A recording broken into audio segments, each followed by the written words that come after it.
Hello students, welcome to all on my channel BD Digital Study. Dear student, आज की class में NCERT class 6 chapter number 8 villages towns and trades इस chapter को हम लोग detail में स्टडी करने वाले हैं। तो कहानी की जो शुरुआत है वो प्रभाकर नाम के एक बच्चे से होती है। अब ये जो प्रभाकर नाम का जो बच्चा था ये अपने इसके बगल में एक गोल्ड स्मिथ जो होते हैं जो स्मिथ होते हैं ब्लैक स्मिथ जिसको हम लोहार बोलते हैं, तो उसी की दुकान पे ये बैठा हुआ था। तो वहाँ पे अब जानते ही हो जो अब जो लोहार वगैरह जो लोहे के काम करने वाले लोग होते हैं उनके दुकानों पे लोहे के ही सामान रखे होंगे। तो वहाँ पर बेंच पे जो है बहुत सारे लोहे के टूल्स जो है आयरन टूल्स बने हुए थे, जिसमें सिकल, एक्सेस और भी बहुत सारे उसमें आयरन टूल्स रखे हुए थे। और जो वहाँ पर जो आयरन टूल्स बनाने वाले होते हैं तो वो अपना आग जला करके वहाँ पे आग में लोहे को गर्म करता और उसको पीटता, तो उससे जो है काफ़ी आवाज़ भी आ रही थी। लेकिन ये सब चीज़ें जो है इन चीज़ों को बनते हुए देखना थोड़ा सा एक्साइटिंग होता है, तो प्रभाकर को भी थोड़ा सा देखना वो चीज़ बड़ा पसंद आ रहा था। वो बड़ा ध्यान से ये सब चीज़ें देख रहा था। तो आज हम बेसिकली जो है बात करने वाले हैं इन्हीं आयरन टूल्स के बारे में। तो हम लोग जानेंगे कि जो आयरन टूल्स हैं इनकी स्टार्टिंग कब होती है, कब क्या इनका हिस्ट्री है। ठीक है, तो आइए स्टार्ट करते हैं।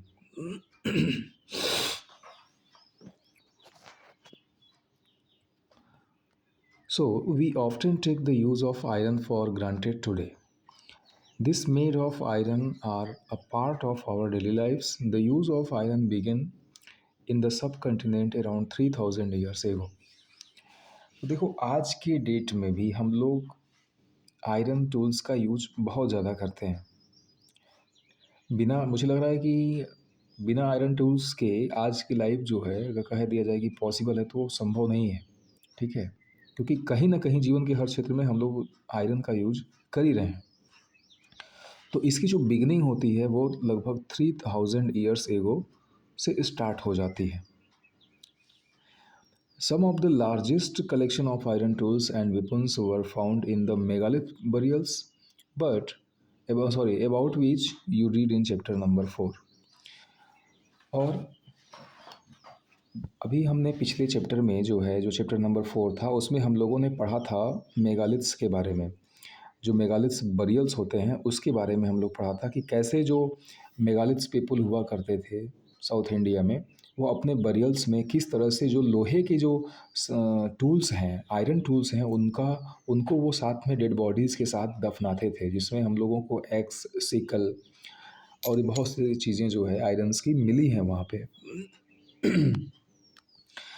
लेकिन जब हम 2500 ईयर्स के पास आते हैं तो इस टाइम पे क्या होता है, यहाँ से हमें जो एविडेंस मिले आर्कियोलॉजिस्ट को, तो आर्कियोलॉजिस्ट ने बताया कि क्या होता है कि जब 2500 साल बाद पहले आते हैं, मतलब 3000 ईयर से 5 साल बाद हम लोग कह सकते हैं, तो उस टाइम पे हमें इन आयरन टूल्स में काफ़ी ग्रोथ देखने को मिलता है। अचानक आयरन टूल्स का यूज बढ़ जाता है। जैसे एक्स हो गया, जिसका यूज हम लोग फॉरेस्ट को क्लियर करने के लिए करते थे, और साथ ही साथ उस समय आयरन के प्लग शेयर बनाने का यूज स्टार्ट हो गया। मतलब कि हम लोग आयरन टूल्स के से जो खेती के लिए हल बनाए जाते हैं, जिससे खेतों की जुताई की जाती है, मिट्टी को लूज किया जाता है, तो उन टूल्स का यूज अचानक बढ़ जाता है। और ये जो प्लग शेयर था ये बहुत ही यूजफुल होता है, क्योंकि इससे जो है हमारा जो क्रॉप प्रोडक्शन होता है वो काफ़ी इंक्रीज़ हो जाता है। ठीक है, अब क्यों इंक्रीज़ हो जाता है, तो आइए एक एक करके उसके बारे में डिस्कस करते हैं। देखिए वो होता क्या है, अच्छा अब आयरन टूल्स के इंक्रीज हो जाने से या प्लग शेयर के आ जाने से जो क्रॉप्स है वो कैसे बढ़ गया। देखिए होता क्या था कि आयरन टूल्स के पहले हम लोग कॉपर और ब्रॉन्ज वगैरह का यूज किया करते थे, मेटल्स का यूज किया करते थे और उन्हीं का टूल्स भी बनाया करते थे। तो कॉपर और जो ब्रॉन्ज मेटल्स के टूल्स होते हैं, सॉरी ब्रॉन्ज मेटल के जो टूल्स होते हैं, वो आयरन की अपेक्षा थोड़े से सॉफ्ट पड़ते हैं और वो हार्ड मिट्टी अगर होगी तो उसको वो जो है डिग आउट नहीं कर पाएंगे, उसको उसकी खुदाई उसकी जुताई नहीं कर पाएंगे। ठीक है। और साथ ही साथ उन टूल्स के माध्यम से हम उन्हीं प्लांट को कट कर सकते हैं जिनकी स्टेम थोड़ी वीक होती हैं, और जो हार्ड वीक वाली स्टेम्स होती हैं उनको हम लोग कट नहीं कर पाते थे। तो इसी वजह से जब ये आयरन टूल्स आया तो हम लोग फॉरेस्ट को क्लियर करके एग्रीकल्चरल लैंड बनाने लगे। काफ़ी जगह ज़्यादा मात्रा में हम लोग क्रॉप प्रोडक्शन करने लगे, ठीक है, काफ़ी ज़्यादा एरिया में। तो इससे हमारा क्रॉप प्रोडक्शन बढ़ जाता है। फिर इसके बाद बता रहा है कि other step to increase production. दूसरा जो हम लोगों ने स्टेप लिया अपने प्रोडक्शन को बढ़ाने के लिए, वो था आपका इरिगेशन। इरिगेशन मतलब आप समझ रहे हो, सिंचाई की व्यवस्था। तो यहाँ पे बता रहा है कि the kings and kingdoms you have been reading about could not have existed without the support of the flourishing villages, while new tools and the system of transplantation increased production, irrigation was also used। तो ये बता रहा है कि देखिए कोई भी kingdom हो, कोई भी राज्य है, कोई भी राजा है अगर, और राज्य है, तो वो तभी ग्रोथ करेंगे जब उनके आसपास के जो गांव हैं वो, उनमें जब ग्रोथ होती है तब जा कर के कहीं ना कहीं शहर भी और डेवलप होते हैं। ठीक है। क्योंकि जो उस टाइम पीरियड में अगर हम बात करें तो जो किंग के पास जो रिवेन्यू आता था, है ना, वो रिवेन्यू आता था, उसमें एग्रीकल्चरल जो है था आपका मेन ऑक्यूपेशन हुआ करता था, एग्रीकल्चर, है ना, हर्डिंग, फार्मिंग, ये सब मेन आपके उस समय ऑक्यूपेशन हुआ करते थे, और इन सब उन सभी चीज़ों का ट्रेड हुआ करता था। ठीक है। तो जब क्या होता है कि जब आपका एग्रीकल्चरल का प्रोडक्शन ज़्यादा होने लगता है तो जो किंगडम्स वगैरह होते हैं वो भी आपके धीरे धीरे डेवलप होने लगते हैं। ठीक। तो अब इरिगेशन की यहाँ पे बात हो रही है कि दूसरा स्टेप हम इन्होंने लिया कि इरिगेशन को भी जो है का भी की वजह से भी इनका क्रॉप्स में हमें ग्रोथ देखने को मिलता है। तो irrigation works that were built during this time included canals, wells, tanks and officials lakes. तो इरिगेशन के लिए क्या होता है कि इस टाइम पे इरिगेशन के लिए ये लोग काफ़ी ध्यान देते हैं, उस कैनाल्स बनाने बनाने लगते हैं, कुएँ खुदवाते हैं, बड़े बड़े टैंक्स बनवाते हैं, आर्टिफिशियल लैक्स वगैरह का को बिल्डअप करते हैं, ताकि ये अपने क्रॉप्स की सिंचाई आराम से कर सकें, क्रॉप्स को इरिगेट कर सकें। तो इन सभी चीज़ों से क्रॉप प्रोडक्शन हमारा जो है बढ़ जाता है उस टाइम पीरियड पे।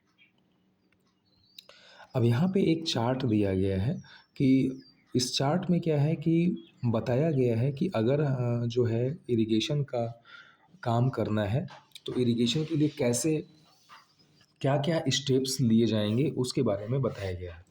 तो पहला देखिए क्या है कि जो किंग्स है, Kings need money for आर्मीज, palaces and force. ये एक राजा है वो, अगर तो उस राजा को क्या चाहिए, पहला तो उस वो राजा तभी ताकतवर बन सकता है जब उसके पास अपनी खुद की आर्मी हो। ठीक है।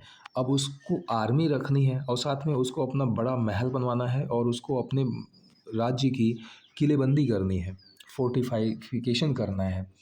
तो ये सब चीज़ें तभी पॉसिबल होंगी जब उसके पास इनकम का स्रोत हो, यानी कि पैसा हो उसके पास। ठीक है। अब पैसा उसके पास कहाँ से आएगा, पैसे के लिए वो उसका एकमात्र सोर्स है टैक्स। ठीक। वो फार्मर से टैक्स लेगा। अब जब फार्मर से टैक्स लेगा, फार्मर उसको तभी टैक्स दे पाएंगे जब उनके पास क्रॉप प्रोडक्शन ज़्यादा होगा। तो उनको अपने क्रॉप की प्रोडक्शन को क्या करना पड़ेगा, बढ़ाना पड़ेगा। तो यहाँ पे ये वाला ऑप्शन हो जाएगा, farmers have to increase production to pay the taxes. ठीक। ठीक है, क्रॉप का प्रोडक्शन बढ़ गया अब this is possible with irrigation. अब क्रॉप का प्रोडक्शन को बढ़ाने के लिए उसको बहुत सारे एग्रीकल्चर लैंड चाहिए। लैंड मिल भी गया तो उसके बाद नेक्स्ट इम्पॉर्टेंट पॉइंट आता है आपका इरिगेशन। ठीक है। ठीक है, तो अब इरिगेशन आपका इसने इरिगेशन के माध्यम से ही वो चीज़ें आपकी पॉसिबल होंगी। तो अब क्या होगा, इरिगेशन के लिए कैनाल्स, टैंक्स, ये सब चीज़ें बनवानी पड़ेंगी। ये कौन बनवाएगा? ये बनवाएगा आपका राजा। कौन बनवाएगा? राजा बनवाएगा। राजा कैसे बनवाएगा? राजा जो है पैसा देगा, ठीक है, और ताकि इरिगेशन की प्लानिंग की जा सके, इरिगेशन को बनवाया जा सके। तो यहाँ पे जो फिफ्थ पॉइंट हो जाएगा वो होगा Kings provide money and plan irrigation work. ठीक। अब जब पैसा राजा दे देगा, लेकिन कैनाल्स तो बनाने वाले लोग होते हैं, तो उसको चाहिए कौन? लोग चाहिए, लेबर चाहिए। तो labour is provided by the people. तो ये जो लेबर हो जाएंगे वो लोगों के द्वारा दिए जाएंगे। तो इस क्वेश्चन सिक्स पॉइंट हो जाएगा labour is provided by the people. ठीक। फिर उसके बाद क्या होगा? प्रोडक्शन बढ़ जाएगा और सो डू रिवेन्यू। तो प्रोडक्शन बढ़ेगा तो रिवेन्यू आएगा। ठीक है, और जब रिवेन्यू आएगा तो उससे जो है जो फार्मर्स हैं उनको भी तो फ़ायदा होगा। ठीक है, जितना ज़्यादा रिवेन्यू होगा उतना ज़्यादा जो है डेवलपमेंट होगा।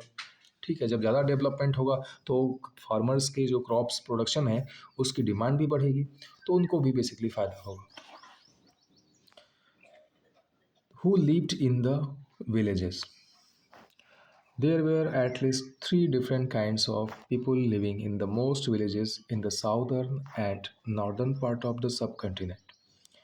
In the Tamil region, तो देखिए क्या होता है कि गांव में, जैसे हमारे यहाँ आजकल के गांव में क्या है कि मुखिया प्रधान होते हैं, ठीक है, और फिर उसके बाद आम जनता होती है। तो गांव में जैसे आज की डेट में हम लोग अपने गांव के जो मुखिया हैं उनको प्रधान के नाम से जानते हैं। ठीक है, और हम लोग गांव में देखे होंगे कि कुछ लोग काफ़ी बड़े बड़े लोग होते हैं जिनके पास ज़्यादा ज़मीनें होती हैं। कुछ लोग ऐसे होते हैं जिनके पास छोटे किसान होते हैं जिनके पास ज़मीनें कम होती हैं। तो कुछ हमारे यहाँ गांव में ऐसे भी होते हैं जिनके पास ज़मीनें होती ही नहीं हैं। ठीक है, तो उसी तरह से उस टाइम पे जो है गांव में इसी तरह से लोग बटे हुए थे। लेकिन उनको कहते क्या थे? जैसे अब जो साउदर्न वाला हमारा पार्ट है इंडिया का, वहाँ के जो गांव होते थे, उस गांव में जो लोग रहते थे तो उसमें ऐसे लोग जिनके पास काफ़ी ज़्यादा ज़मीनें हैं, जो लार्ज लैंड ओनर्स हैं, तो ऐसे लोगों को उस टाइम पे वेल्लेलर बोलते थे या वेल्लालर बोलते थे। ठीक है, वेल्लालर कहाँ बोलते थे? साउथ इंडिया में जो बड़े किसान होते थे उनको हम लोग वेल्लालर बोलते थे। ठीक।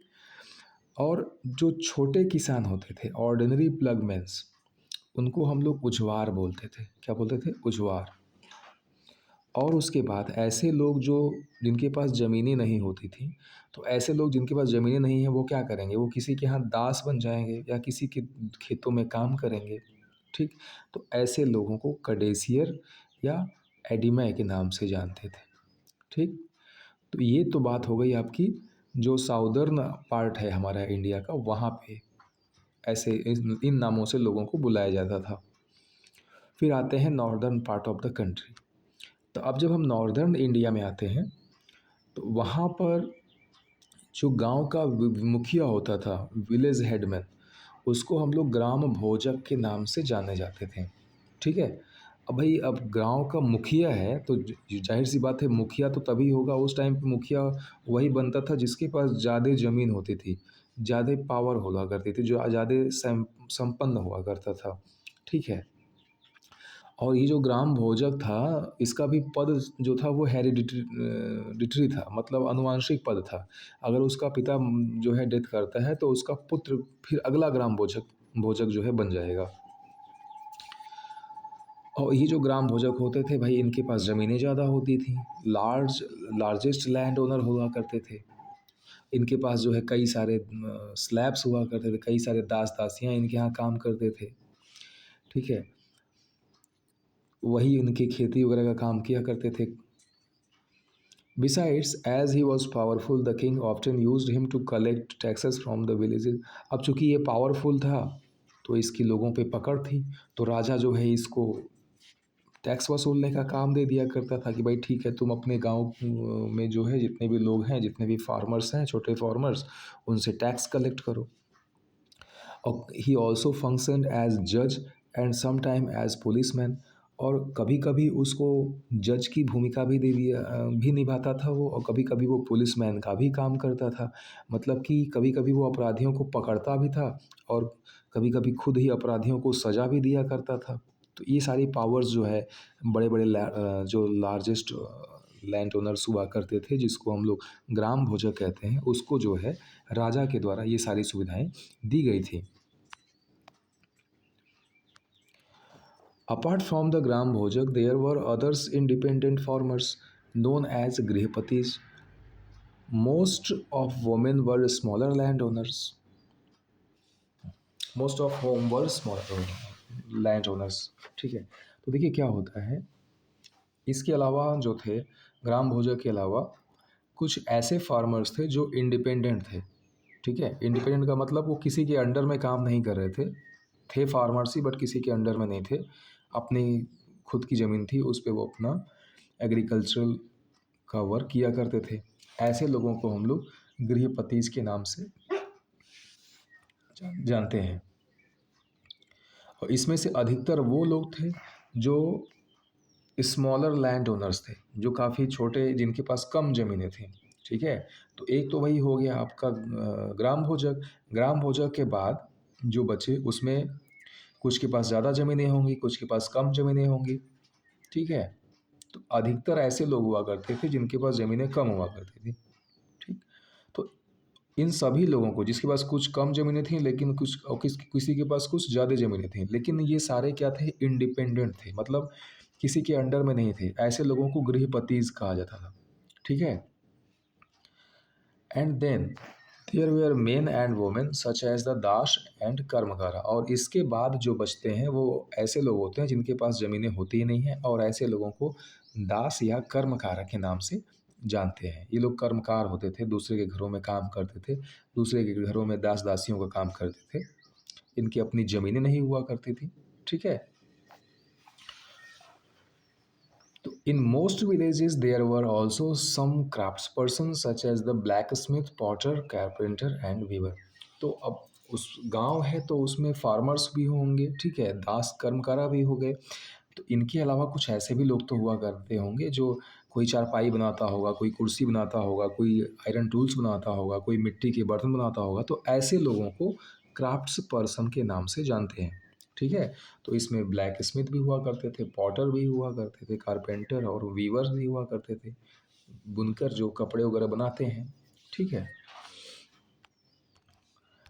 The earliest Tamil composition.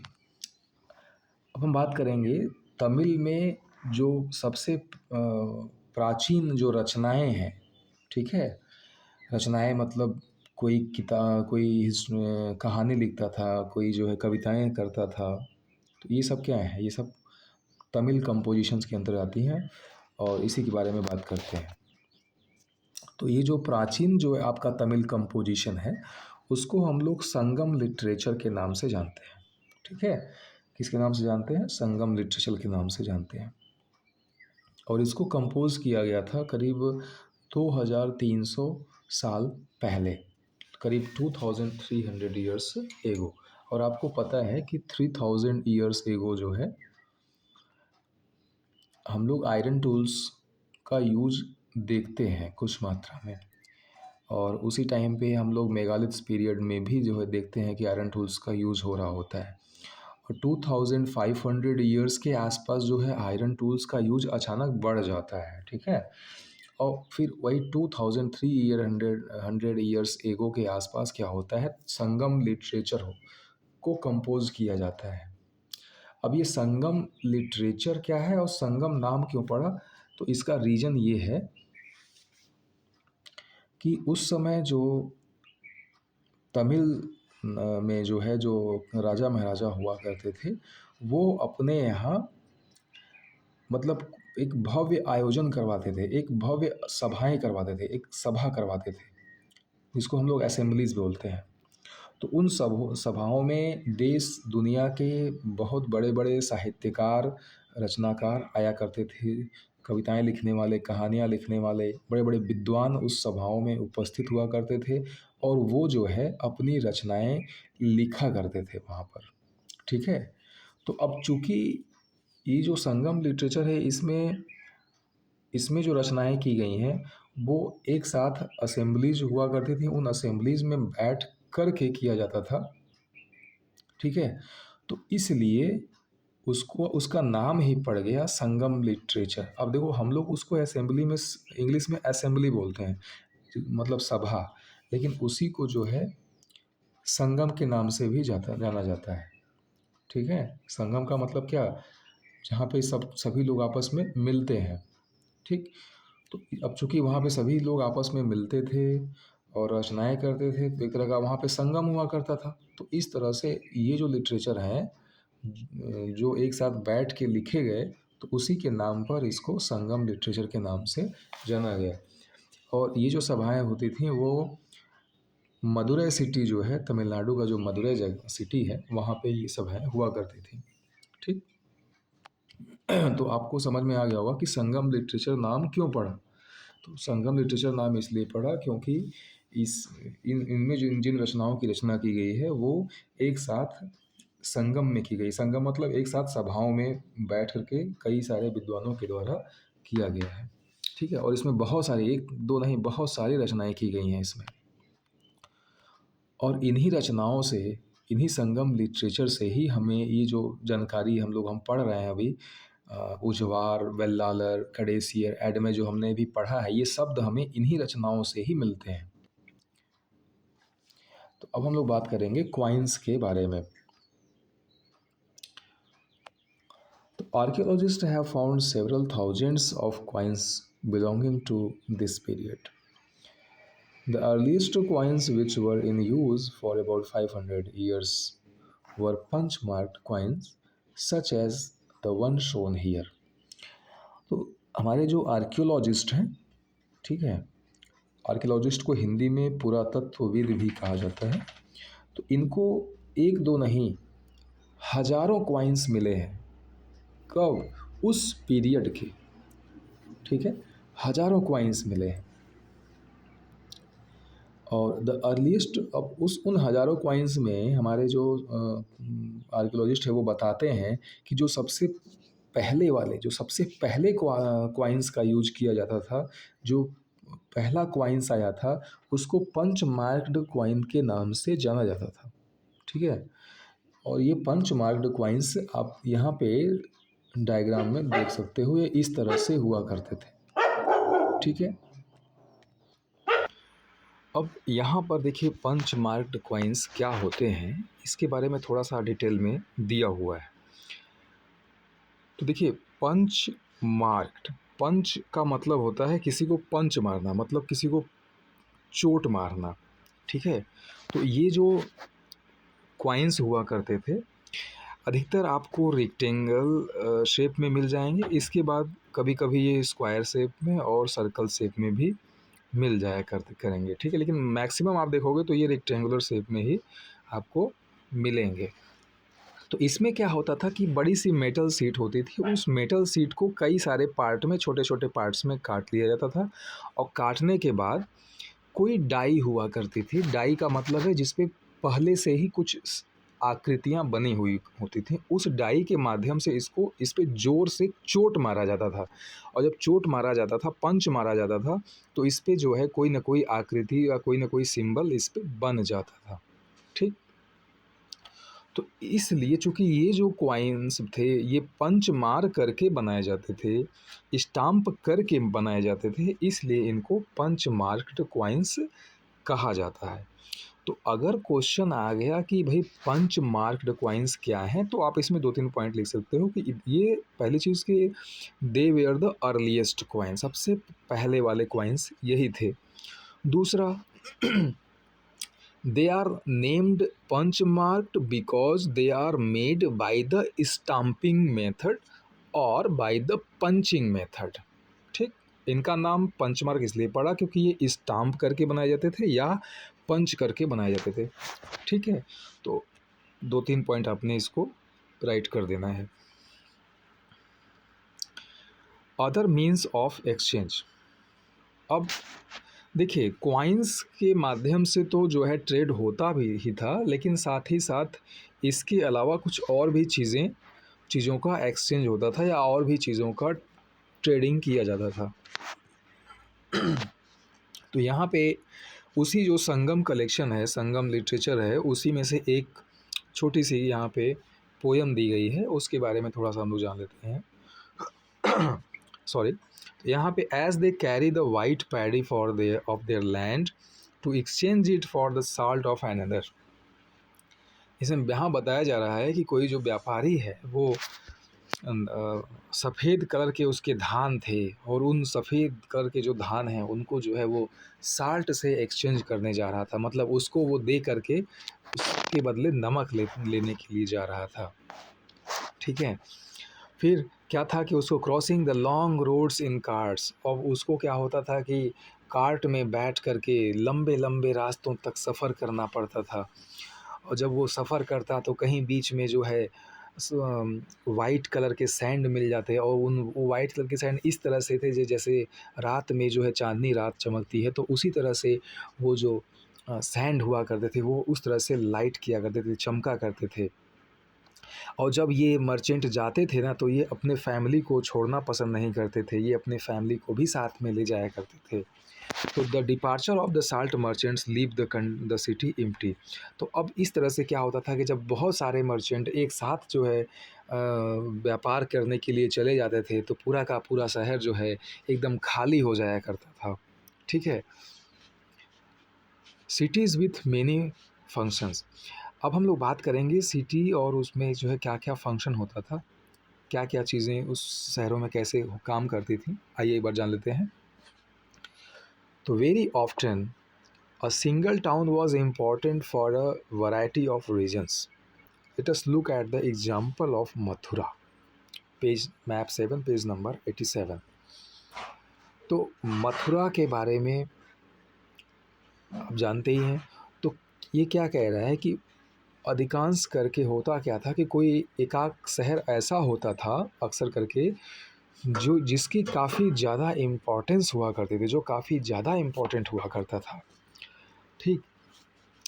तो जो मथुरा है, मथुरा का जो सेटलमेंट है, असल मथुरा में लोग रहने की, जो वहाँ पे मथुरा में लोगों के रहने की शुरुआत होती है, वो लगभग 2500 साल पहले यहाँ पे लोग आकर के रहना शुरू कर देते हैं। It was important because it was located at the crossroad of two major routes of travel and trade, from the northwest to the east and from north to the south. अब ये इसमें बताया जा रहा है कि जो मथुरा था वो इतना ज़्यादा इम्पोर्टेंस इसलिए रखता था क्योंकि उसकी लोकेशन इतनी इम्पोर्टेंट जगह पे थी। अब लोकेशन उसकी कहाँ थी? तो अगर ये आपका मैप है, सपोज दैट ये अगर आपका मैप है, ठीक है, तो इस मैप में मथुरा जो है नियर अबाउट इस लोकेशन पे मथुरा पड़ता है। तो आप देखोगे कि उस टाइम पे जो ट्रेड हुआ करता था वो नॉर्थ से साउथ हुआ करता था और ईस्ट से वेस्ट हुआ करता था। तो इस जो ट्रेड रूट जा रहा है, इस ट्रेड रूट के ठीक बीच में यहाँ पे मथुरा आपका इस्टेब्लिश था, ठीक है, स्थित था। तो इधर से भी व्यापारी जो आते थे या इधर से जो व्यापारी जाते थे या जो व्यापारी इधर से आ रहे हैं, वो मथुरा से होकर के ज़रूर जाते थे। ठीक है। तो एकदम सेंटर पॉइंट पे था।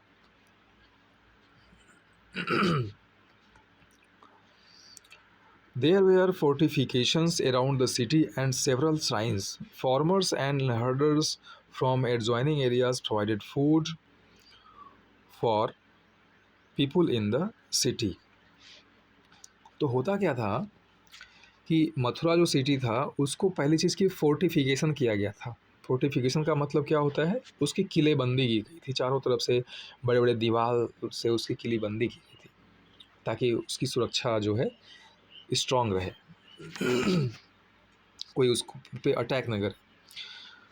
तो और जो फार्मर्स हुआ करते थे और जो हर्डर्स हुआ करते थे, जो कि उस एरिया से ज्वाइन किया करते थे, मथुरा के आसपास रहा करते थे, वो जो है क्रॉप प्रोडक्शन हुआ करता था जब उनका, तो वो फूड वगैरह प्रोवाइड किया करते थे।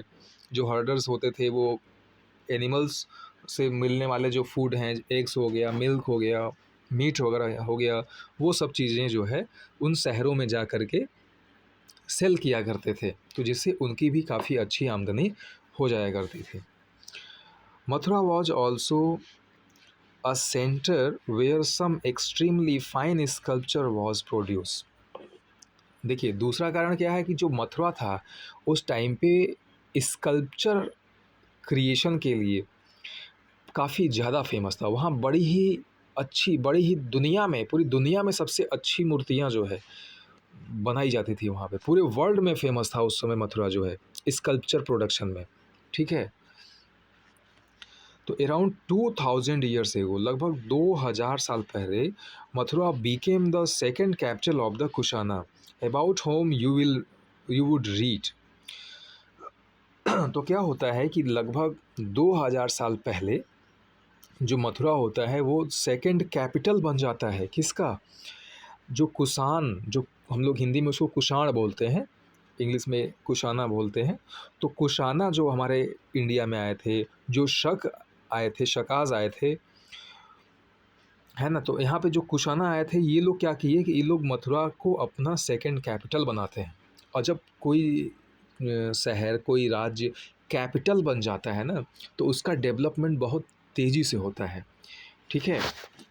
क्योंकि कैपिटल होने की वजह से वो गवर्नमेंट का सेंटर पॉइंट बन जाता है, ठीक है। राजा वहाँ पे रहते हैं, और जब राजा जहाँ पे रहेगा वहाँ पे तो भाई डेवलपमेंट तो होगा ही, ठीक है। और इन कुशानास के बारे में हम लोग अभी पढ़ेंगे आगे चैप्टर में। तो Mathura was also a religious centre, there were Buddhist monasteries, Jain shrines, and it was an important centre of the worship of the Krishna. इसके अलावा जो मथुरा था एक बहुत ही बड़ा रिलीजियस सेंटर था, ठीक है। यहाँ बहुत सारे जो है धर्म के लोग, जैसे जैन हो गए, बुद्धिस्ट हो गए, है ना, ब्राह्मण्स हो गए, ये सभी यहाँ पे रहते थे। मतलब यहाँ पे धार्मिक क्रियाकलाप जो है काफ़ी ज़्यादा हुआ करता था, भजन कीर्तन पूजा पाठ। और वो आज भी आप देखोगे कि मथुरा जो है एक बड़ा रिलीजियस सेंटर है। आप मथुरा में वृंदावन में बस घूम के चले आओ, आपकी जो है ना, you can say that your Saul will be pure, आपकी आत्मा जो है पवित्र हो जाएगी वहाँ पे बस एक बार घूमने से। तो यहाँ पे बड़े बड़े जो है मोनेस्ट्रीज़ थे, जहाँ पे मोनेस्ट्रीज़ मतलब जहाँ पे बुद्धिस्ट रहा करते थे, जैनों के लिए यहाँ पे विश्राम गृह बने हुए थे, है ना। और यहाँ पे जो कृष्ण भगवान है उनकी काफ़ी ज़्यादा उनके फॉलोअर्स यहाँ पे थे। तो several inscriptions on surface such as stone slabs and statues have been found in Mathura. Generally, these are short inscriptions recording gifts made by men and sometimes women to monasteries and shrines. अब यहाँ पे क्या होता है, आपको बहुत सारे छोटे छोटे इंस्क्रिप्शंस मिल जाएंगे, बड़े बड़े नहीं, छोटे छोटे इंस्क्रिप्शंस मिल जाएंगे, जिसमें अधिकतर जो वहाँ के लोग थे वो मोनेस्ट्रीज़ में क्या क्या दिया करते थे, बुद्धिस्टों को क्या दान में देते थे, है ना, जैनों को क्या दान में दिया करते थे, इन सब चीज़ों के बारे में उनमें वर्णन किया गया है। अब ये जो इंस्क्रिप्शंस जो पत्थरों पे, छोटे छोटे पत्थरों पे बनवाए गए हैं, इनको अधिकांश करके जो राजा और रानियां हुआ करती थी वो इंस्क्रिप्ट करवाया करती थी। कभी कभी जो बड़े बड़े व्यापारी और जो राजा के कर्मचारी होते थे वो भी इन इंस्क्रिप्शंस को बनवाते थे ताकि चीज़ों को रिकॉर्ड किया जा सके।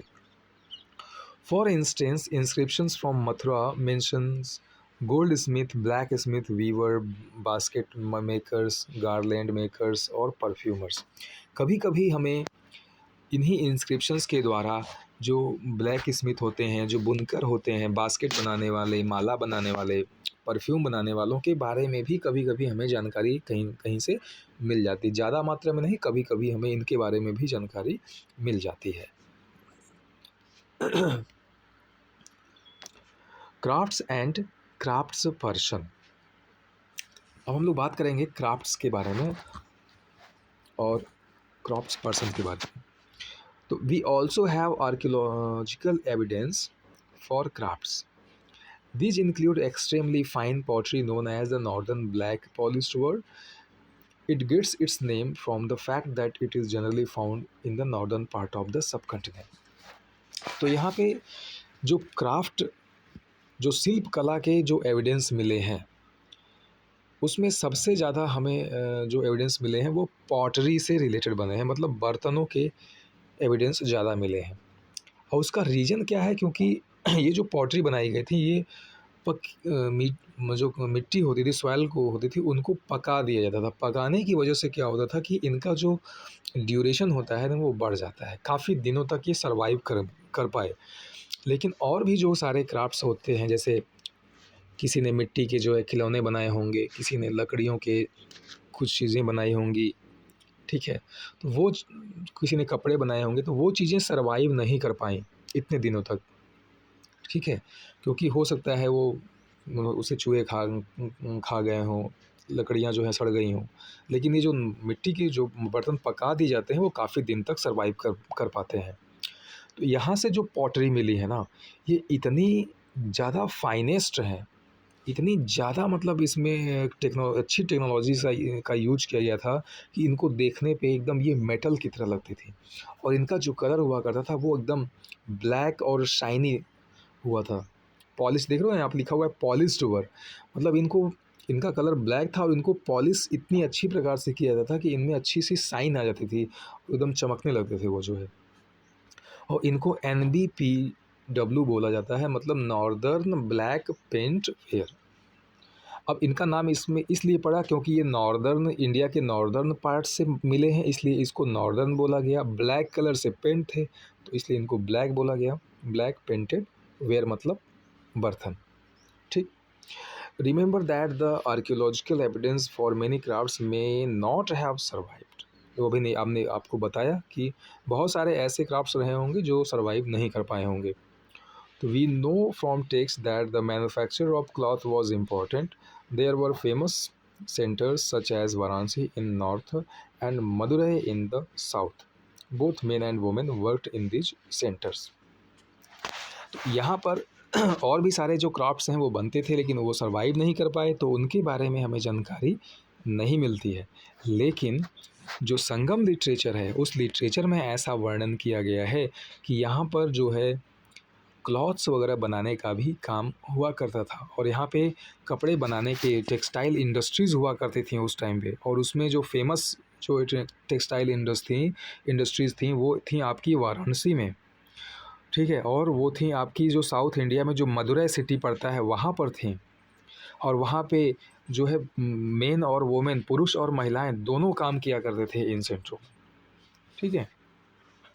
अब यहाँ पे देखिए नॉर्दर्न ब्लैक पॉलिश्ड वेयर के बारे में दिया गया है कि ये बहुत हार्ड हुआ करते थे।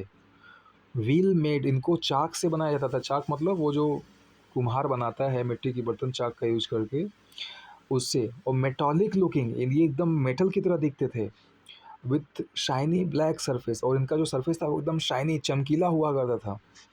The potter use to expose the earthenware to very high temperature his in his kiln, which resulted in the blackening of its outer surface. ये बताया रहा जा रहा है यहाँ पे कि इसको बनाने के लिए काफ़ी ज़्यादा हाई टेम्परेचर का यूज किया जाता था। और किल मतलब होता है भट्टियाँ, इनको भट्टियों में बनाया जाता था और काफ़ी ज़्यादा हाई टेम्परेचर पे।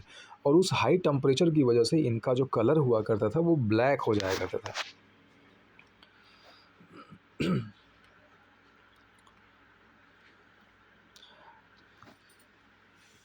अब यहाँ पे देखिए कुछ आपको रूल्स दिए जा रहे हैं। Rules for spinning and weaving, मतलब वीविंग मतलब होता है बिनना बुनना, और स्पाइनिंग का मतलब होता है धागे बनाना। तो इसके भी कुछ रूल्स हुआ करते थे। इन रूल्स का वर्णन अर्थशास्त्र में किया गया है। कौटिल्य ने इसको लिखा है, कौटिल्य ने कुछ रूल्स बताए हैं। तो इसमें क्या होता था कि जो विडोज़ थी, है ना, और जो यंग वोमेन हैं, यंग वोमेन मतलब जो जो जवान महिलाएं हैं, ठीक है, जिन हु वेयर डिफरेंटली एबल्ड, वो जो अलग अलग काम में अपना सक्षम है। उसके बाद कुछ नन्स थी, ठीक है, कुछ मदर्स ऑफ कोर्टिजन्स, जो दरबार में लोग रहते थे, उनकी जो माताएं रहती थीं, या कुछ जो महिलाएं रिटायर हो जाती थीं, ठीक है, या फिर जो राजा के यहाँ काम करने वाले नौकर हुआ करते थे, women who have retired from the services in temples, वो महिलाएं जो कभी मंदिरों में काम किया करती थीं लेकिन वो रिटायर हो गई थीं, तो ये सभी जो है मिलकर क्या करती थीं, जो वुल, बार्क और जो कॉटन था और जो हेम्प था और जो फ्लैक्स हुआ करता था, ये सब क्या है, ये सब फाइबर हैं। इन फाइबर की प्रोसेसिंग किया करती थी। प्रोसेसिंग का मतलब है फाइबर को प्रोसेस करके वो उससे धागा वगैरह बनाया करती थी। They should be paid according to the quality and quantity of work. Women who are not permitted to leave their homes can send maid servants to bring the raw materials from the superintendent and take the finished work back to him.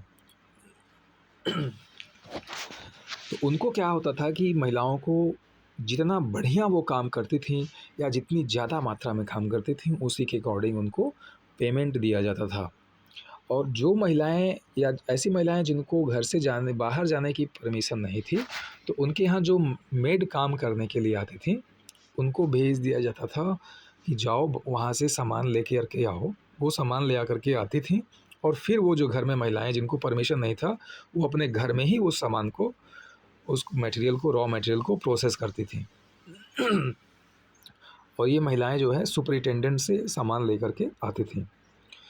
और women who can visit the workshop should go at dawn to give their work and receive their wages. There should be enough light to examine the work. In case the superintendent looks at the woman or talks about anything other than the work, he should be punished.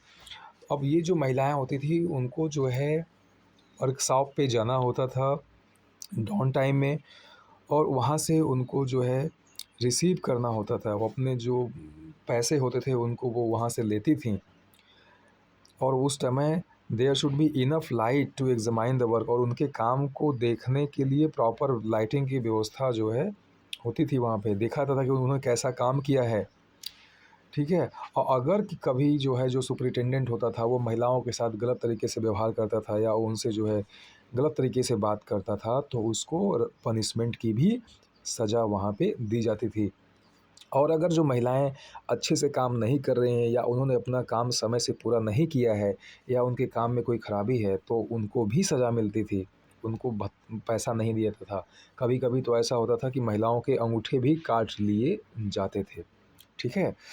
तो students, आज का जो है हम लोग का जो video है ये पार्ट 1 है। हम लोग यहाँ तक स्टडी करेंगे, बाकी जो नेक्स्ट टॉपिक है वो हम लोग नेक्स्ट वीडियो में कवर करेंगे।